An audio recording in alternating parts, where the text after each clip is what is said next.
Over-the-counter hearing aids are kind of a big topic right now, and we wanted to discuss the top 3 things to consider before getting an over-the-counter hearing aid. Dr. Luekenga, what's the first thing you ought to consider before getting an over-the-counter hearing aid? Right. So you might want to consider really looking into the return policy.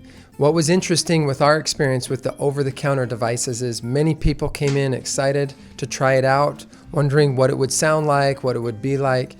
And having a return policy, we found out, that's a very important thing, because if you get into something in the 400 to 2,000 range, somewhere between 400 and 2,000, which is where most of these products fall, you want to be able to return those within 30 days if they're just not meeting your needs. So make sure you know what the return policy is.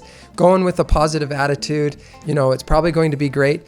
Just make sure you do your homework on that. I think that's a big one. I agree too, because prescription hearing aids that are fitted by an audiologist or a hearing aid dispenser, these are federally mandated that you have a return policy, that you have a trial period. But over-the-counter hearing aids, there is no mandate that there's a return policy. So if you're going to get one, make sure you check into that return policy before you invest in it. I think that's really good. Yeah, and number 2, as you're considering an over-the-counter hearing device, you might want to just seek out a professional, a clinic like ours or a different clinic, and just make sure you understand who you really are, how much hearing loss you really have, what your anatomy is really like, wax, eardrum mobility, eustachian tube function. What is my brain doing with sound? Am I processing sounds correctly? And so when you do over the counter and you take the little hearing screening that they have on your phone, it's not going to be super accurate. It's not going to be super detailed. And so if if it were me and I was considering, should I do over the counter or should I do more of a professional fit, a prescription fit? Just starting out with a really great hearing test, I think, is a great idea to just understand more about yourself and what is your hearing, what are your listening skills. Really looking into that with maybe greater detail would be a good idea. I like that, Dr. Luekenga. I would maybe restate that too and just say the second thing to consider is make sure you get your ear professionally evaluated. That's what I was trying to say. Because the over-the-counter stuff is just non-customized. It's straight out of the box. You just shove it in your ear. If you want something that's programmed to you, fitted to your anatomy, programmed to your hearing loss, you may want to consider doing a prescription hearing aid instead. That's right. So number 2 would be to be fit professionally and to have an accurate fitting, you need a really great test and you need it to be fit professionally so that it's not just good for certain listening environments, it's good for many, many listening environments, so that a more dynamic device and it's being fit correctly would allow you to be more dynamic in general. And I would say the third thing to consider before getting an over-the-counter hearing aid is professional follow-up care.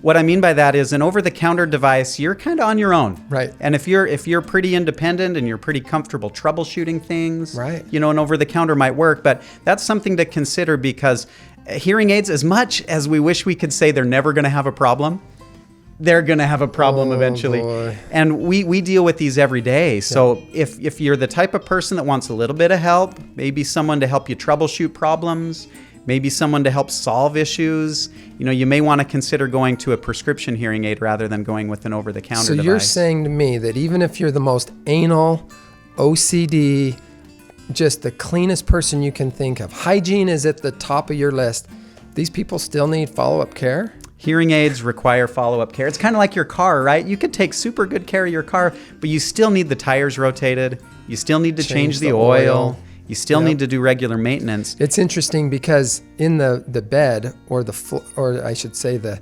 very inferior part of your canal, that floor, it has these oil glands, these sebaceous glands, and the ceruminous glands. And so even if you're not super waxy, putting something small in your ear every day, it just has a tendency to scoop up dead skin and different things. And so the little filters get plugged very easily. The microphones are out here in the environment where hairspray and lotions and sunscreen. It's summertime. We're putting on the 50, we're putting on the sunscreen. And so it's interesting how if those pieces of the hearing device are not being regularly suctioned out, cleaned properly, hoods changed out, filters changed, tips, all the different pieces, they do take a little TLC, a little bit of follow-up care. And it just, even even the patients that just claim to be the cleanest people ever, it's weird. They just need follow-up care. Yeah. We probably hit this, you beat it over the head a little bit, but I agree 100%. Right. These are biomechanical devices. These are devices that are made to be worn on the body, and the body's going to have, oils and sweats and different things, and it's going to break it down eventually. Spontaneous dust storms Yeah. and rainstorms and all those things. So yeah, we would tell you that last one is a big one, and that is patients need follow-up care even when they don't think they would need it.